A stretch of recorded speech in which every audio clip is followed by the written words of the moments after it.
A federal watchdog is blasting the San Diego VA over an investigation into unethical research that was done on vets.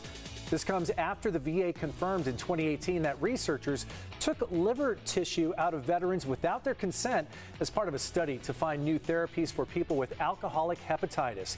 The watchdog agency even wrote a letter to President Joe Biden highlighting dissatisfaction with the San Diego VA's alleged malpractice. On top of that, this isn't the first time the federal government has investigated the San Diego VA. Our partners at iNewsSource have been looking hard at the VA for years now.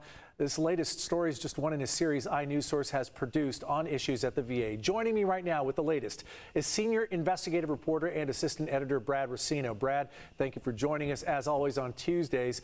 With this specific issue, this liver research, what happened at the VA and when did the alleged ethics violations occur?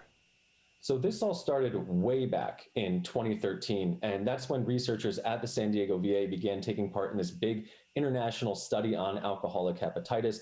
And the researchers at the VA were supposed to collect leftover liver tissue from patients. So for example, a veteran with alcoholic hepatitis comes in for a routine biopsy. These researchers were there to get an extra piece of that biopsy, a leftover piece. But that's not what happened. So instead, the researchers took extra pieces of liver from the veterans without their consent, all to get more samples for their research. Now, this only came to light because two VA employees blew the whistle on this in 2013, yet it still took years of investigations, internal investigations, to figure out what exactly happened.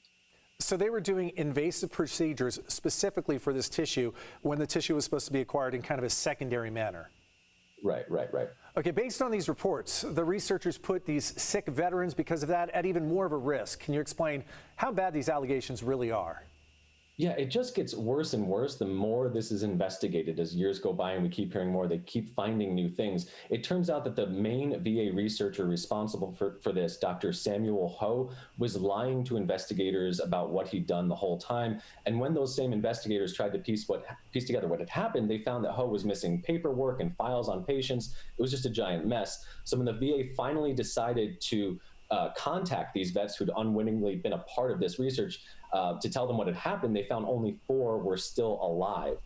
The other really disturbing part of this is something that for some reason federal investigators did not address in their reports, and that's what whistleblowers told us and gave us medical records about, which showed that these extra biopsies caused significant harm to patients. We know at least one vet left the procedure, quote, oozing with blood, with stools scattered on their body and in need of an emergency blood transfusion. Another vet had their medication purposefully delayed so that they could fit the enrollment criteria for the study. So there are still a lot of unanswered questions, but overall, it was a mess. It paints a horrific picture there, Brad.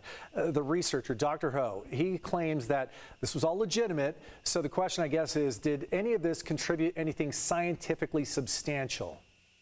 Not really. Dr. Ho did publish a couple papers in journals, but those may now be retracted as a result of all of this. But Ho is now a teacher in Dubai at a medical school. And also, I want to point out, there have been no repercussions for anyone involved in this. And that includes the vice chancellor for UCSD, Dr. David Brenner, who co-authored publications with Ho on this and who was involved in this study in a number of ways. And also, the VA has never acknowledged to the whistleblowers that many of their allegations were ultimately proven true. Just zero accountability on all fronts. Stunning treatment of our veterans. Brad Racino with iNewsSource. Thank you again for your time. iNewsSource.org.